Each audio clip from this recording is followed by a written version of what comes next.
अस्सलामुअलैकुम फ्रेंड्स, मैं आपको वेलकम करता हूँ EDU 101 फाउंडेशन ऑफ एजुकेशन के लेक्चर नंबर 32 में। ये लेक्चर हमारे पिछले लेक्चर्स की कंटिन्यूएशन है। एक सीरीज़ चल रही है हिस्टोरिकल फाउंडेशन ऑफ एजुकेशन की। इस लेक्चर की सीरीज़ का हम ये 7वां लेक्चर कवर कर रहे हैं। इस लेक्चर में टॉपिक हम कवर करने वाले हैं वो टॉपिक नंबर 172 से लेकर 176 तक कवर करेंगे।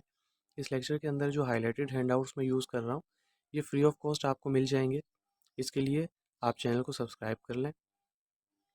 172 टॉपिक है लोधी डायनेस्टी, उसके बाद मुगल डायनेस्टी, उसके बाद रूल ऑफ सोफीज़ या सूफीज़ कह सकते हैं आप। हिस्टोरिकल फाउंडेशन ऑफ एजुकेशन, इसका रिकैप देखेंगे। हिस्टोरिकल फाउंडेशन पाकिस्तानी पर्सपेक्टिव में हिस्टोरिकल फाउंडेशन क्या है एजुकेशन से रिलेटेड, उसको डिटेल में डिस्कस करेंगे। तो आइए अपने हैंडआउट्स की जानिब मूव करते हैं। सबसे पहले लोधी डायनेस्टी की बात हो रही है। Bahlul Lodi was himself not a literate man but he was much appreciative of scholars of various discipline और also rewarded them. Bahlul Lodi जो थे वो इतने ज़्यादा लिटरेट किस्म के आदमी नहीं थे, लेकिन वो जो है स्कॉलर्स और वेरियस डिसिप्लिन के जो स्कॉलर्स थे उनको बहुत ज़्यादा अप्रिशिएट करते थे और उनको इनामात वगैरह भी से भी नवाजा करते थे। Sikandar Lodi had a high literacy taste. उसके बाद जो सिकंदर लोधी साहब थे उनका जो है वो लिटरेसी का और उनको जो है वो बहुत ज़्यादा ज़ौक़ था लिटरेसी से। Persian language flourished in his region, यानी कि उनके दौर के अंदर जो पर्शियन लैंग्वेज थी वो बहुत ज़्यादा उसने तरक्की की। मैनी बुक्स इन संस्कृत वर ट्रांसलेटेड इनटू पर्शियन, यानी कि संस्कृत से रिलेटेड जो किताबें थीं उनको ट्रांसलेट किया गया पर्शियन ज़ुबान के अंदर। Ibrahim Lodi was an ideal man, not much attention was given to literacy work during his region, यानी कि इब्राहिम लोधी साहब जो थे उनके दौर के अंदर इतना ज़्यादा लिटरेसी वर्क नहीं किया गया। Mughal dynasty in their region art and literature flourished and great focus. Mughal के दौर के अंदर जो मुगलों का दौर था उसके अंदर आर्ट जो कल्चर था, जो आर्ट था, जैसे कि आप ताजमहल की मिसाल देख सकते हैं और उसके अलावा मुख्तलिफ़ किस्म के किले देख सकते हैं और उन पे जो दीवारों पे नक्शो निगारी की जाती थी जो कि आर्ट कहलाता था, वो बहुत ज़्यादा फ्लोरिश हुआ, जिसकी मिसालें आज भी हमें मिलती हैं जो तारीखी इमारत हैं उनको देखकर। और लिटरेचर पे भी बहुत ज़्यादा काम हुआ। Numbers book of foreign language were translated into Persian, यानी कि बहुत ज़्यादा जो फॉरेन लैंग्वेज में किताबें थी उनको ट्रांसलेट किया गया पर्शियन के अंदर। Many biography historial event were written, यानी कि आप अगर एक चीज़ को गौर करें कि मुग़लों की जो तारीख़ है वो हमें काफ़ी ज़्यादा मिल जाती है वीडियोज़ की सूरत में भी और बाकी मुख्तलिफ यूट्यूब पे और हर जगह पर जो है हमें इनकी तारीख़ें जो हैं वो काफ़ी वाज़ेह अल्फाज में मिल जाती हैं। इसकी वजह यह है कि इनके दौर के अंदर जो है बायोग्राफिक्स बहुत ज़्यादा लिखी गई। उसके बाद रोल ऑफ सूफीज़ है। Muslim Sufis played an important role in spreading Islamic education in India, यानी कि मुस्लिम जो दरवे सूफीज़ थे उन्होंने बहुत इंपॉर्टेंट रोल प्ले किया है इस्लामी तालीमात को फ़रोग़ के लिए हिंदुस्तान के अंदर। मैनी स्कॉलर वर रोट फेमस बुक्स, यानी कि बहुत ज़्यादा स्कॉलर्स जो हैं उन्होंने बहुत ज़्यादा मशहूर किताबें लिखी। Scholar religious send from other cities like Afghanistan, Iran, Turkistan, Arabia, C and Z keep visiting India, यानी कि दूसरी जो उस टाइम जो दूसरे मुल्क थे जिनमें Afghanistan, Iran, Turkistan, Arabia, Syria, Egypt वगैरह शामिल हैं, वहाँ के लोग जो थे, वहाँ के स्कॉलर जो थे वो विज़िट करते थे इंडिया को। तो आप अंदाज़ा लगा सकते हैं, यहाँ से इंडिया की मुराद अभी वाला इंडिया नहीं, हिंदुस्तान की बात हो रही है। तो वहाँ पर जो है वो लोग आया करते थे ताकि यहाँ के जो मुस्लिम सूफ़ीज़ हैं उनसे वो इल्म सीख सकें। मैंने decided to stay back and establish their own मदरसा, और उनमें से बहुत सारों ने जाकर जो है अपने मदारिस कायम किए। हिस्टोरिकल फाउंडेशन ऑफ एजुकेशन का एक रिकेप दे रहे हैं जो हमने 7 लेक्चर कवर किए हैं। Historical foundation start with pre literate society and what happened with teaching and learning, यानी कि हिस्टोरिकल फाउंडेशन जो है ये स्टार्ट होती है प्री लिटरेट सोसाइटी, यानी कि इतने ज़्यादा लोग नहीं थे पहले, उनको प्री प्राइमरी लेवल की एजुकेशन जो थी उससे सोसाइटी का आगाज़ हुआ और उसके बाद टीचिंग मेथोडोलॉजी और लर्निंग जो है वो ये ग्रेजुअली इंक्रीज़ करती गई या इम्प्रूव करती गई। How civilisation were change from one to next, किस तरीके से एक सिविलाइजेशन जो है वो दूसरी सिविलाइजेशन में चेंज हो गई, ये हमने बड़ी डिटेल में देखा। How Europe established through the renaissance period and the industrialisation, Europe जो है वो रेनेसांस पीरियड से किस तरीके से गुजरा और इंडस्ट्रियलाइजेशन के बारे में भी हमने पढ़ा। So we have to learn from the past, take what we need, modify and change what need to be modified. तो इसका मेन जो क्रैक निकल के आता है वो ये निकल के आता है कि हमें जो है माजी से सीखना चाहिए और उसमें से जो चीज़ें अच्छी हैं जिनकी वजह से हमने तरक्की की है, जो हम मुसलमानों का तरक्की का दौर है, एज अ मुस्लिम हमें वो अडॉप्ट करना चाहिए और इन चीज़ों पे अमल करना चाहिए। Because obviously we can not teach something that is 400 year old. इस बात में किसी का कोई एतराज़ नहीं है कि 400 साल पुरानी चीज़ें जो हैं वो हम पढ़ा नहीं सकते, लेकिन इसका मतलब ये नहीं है कि पास्ट में जो आपका विरसा है, जो आपकी तारीख है, उसकी अहमियत ख़त्म हो जाती है। वो कहीं ना कहीं आपके लिए इंपॉर्टेंट है, उसको आपने देखना है। दो चीज़ें होती हैं ज़िंदगी के अंदर जो ज़िंदगी का सबक है, या तो आप दूसरे के एक्सपीरियंस से सीख लें कि उसने ज़िंदगी में जो चोटें खाई हैं उनसे सीख लें ताकि वो चोटें आप ना खाएँ। या तो दूसरा तरीका ये है कि आप खुद एक्सपीरियंस करें और उसके बाद वो चोट खाएँ फिर आप सीखें। Then the Muslim influence in the subcontinent is discuss about the Muslim rule of 8 dynasty that spread over 650 years. यानी कि मुसलमानों के इन्फ्लुएंस का आप अंदाज़ा लगाएँ कि 8 मुसलमानों के मुख्तलिफ 8 अदवार हैं और वो जो है 650 साल तक फैले हुए हैं। Islamic education focuses on both secular and religious education. यानी कि इस्लामिक एजुकेशन जो है तारीख में भी ऐसा नहीं कि सिर्फ इस्लाम जो है वो जोर देता है कि आप भाई मजहबी तालीम हासिल करें, इसके साथ साथ जो दुनियावी तालीम है उसको भी हासिल करने की इस्लाम पूरी पूरी इजाज़त देता है। गर्ज ये कि उस तालीम को हासिल करके आप इस्लाम के मुखालिफ ना हो जाए या इस्लाम के वो अपोजिट डायरेक्शन में ना चल जाएँ। ऐसा ना हो कि आप दुनियावी तालीम हासिल करें तो जो इस्लामी इक़्तिदार हैं, जो हमारी शरीयत हमें हुक्म देती है, जो हमारी सुन्नत रसूल हज़रत मोहम्मद मुस्तफ़ा सल्लल्लाहु ताला अलैहि वसल्लम है, उनकी तालीमात पर हम अमल करना ही छोड़ दें। तो ऐसी एजुकेशन का कोई फ़ायदा नहीं है। दुनियावी एजुकेशन भी हासिल की जाए और उसके साथ-साथ इस्लामी तालीमात जो हैं उन पर भी अमल किया जाए। Historical foundation Pakistani perspective. Pakistan के पर्सपेक्टिव में जो हिस्टोरिकल फाउंडेशन जो हमने रीड किए 7 लेक्चर वो कैसे इंपॉर्टेंट है। With Pakistan creation, a new nation was created, hence there was a need to look at the existing education facility and what we could done to improve on that. जब पाकिस्तान बना तो एक नई कौम वजूद में आई। इस नई कौम के वजूद में आने से जहाँ मुख्तलिफ मसाइल थे, खाने के, पीने के, रहन सहन के, इकोनॉमी के, दूसरे मसाइल, उसके साथ एक ये भी चीज़ बहुत ज़्यादा इंपॉर्टेंट थी कि हमारी एजुकेशन फैसिलिटीज़ उस वक्त क्या हैं और हम किस तरीके से इनको इम्प्रूव कर सकते हैं। In addition it was necessary to look at the literacy rate of the country at the time and focus on mean of improving the literacy rate. यानी कि उस टाइम जो लिटरेसी रेट था, लिटरेसी रेट ये कह सकते हैं आप कि पाकिस्तान जब वजूद में आया या एक मुल्क के अंदर जो कितने लोग हैं वो पढ़े लिखे हैं, तो ओवरऑल लिटरेसी रेट जो उस वक्त था जब पाकिस्तान आज़ाद हुआ तो 18% था। उसमें मेल और फीमेल का लिटरेसी रेट जो है था 19 से 20% था। यानी कि मेल जो थे वो 19% थे और 12 जो थे फीमेल जो थी वो 12% थी। लेकिन ये 18% ओवरऑल रेट है, उसके बाद परसेंटेज निकाली जा रही है मेल और फीमेल की। आपको ये ना बोले कि भाई आप तो बता रहे हैं कि फुल लिटरेसी रेट जो था वो 18% था, तो 19% मेल कैसे हो गए, 12% फीमेल कैसे हो गए।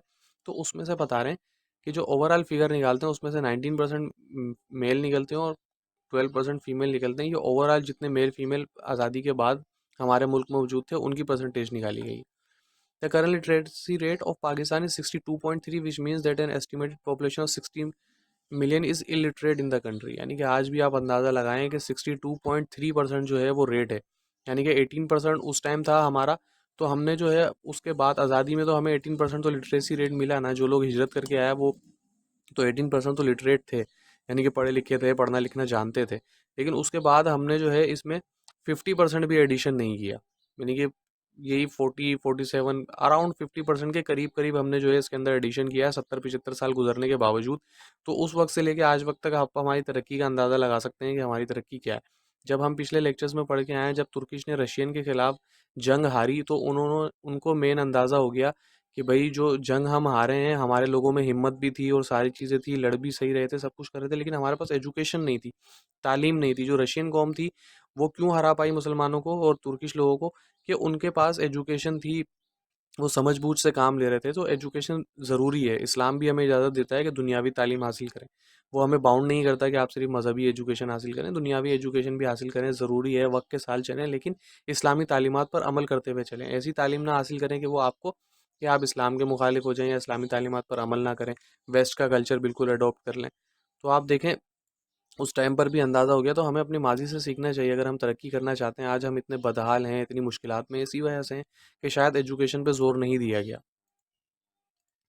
एजुकेशनल कॉन्फ्रेंस हुई 1947 में। यानी कि आप अंदाज़ा लगाएं कि 1947 में जैसे ही पाकिस्तान बना उसी ईयर में जो है एजुकेशन कॉन्फ्रेंस हो गई। कि एजुकेशन का इंपॉर्टेंस था उस टाइम, तो बहुत बुरे हालात थे मुल्क के। आज जो हालात हैं इससे शायद ज़्यादा बुरे हालात थे। इतने सारे लोग हिजरत करके आए थे, भूख थी, अफलास थी, हर ख़ानदान, कोई शायद ही कोई ख़ानदान ऐसा बचा हो जिसके लोग जो है पाकिस्तान आने के दौरान, जो हिजरत के दौरान शहीद ना हुए हों, उनको मार ना दिया गया हो।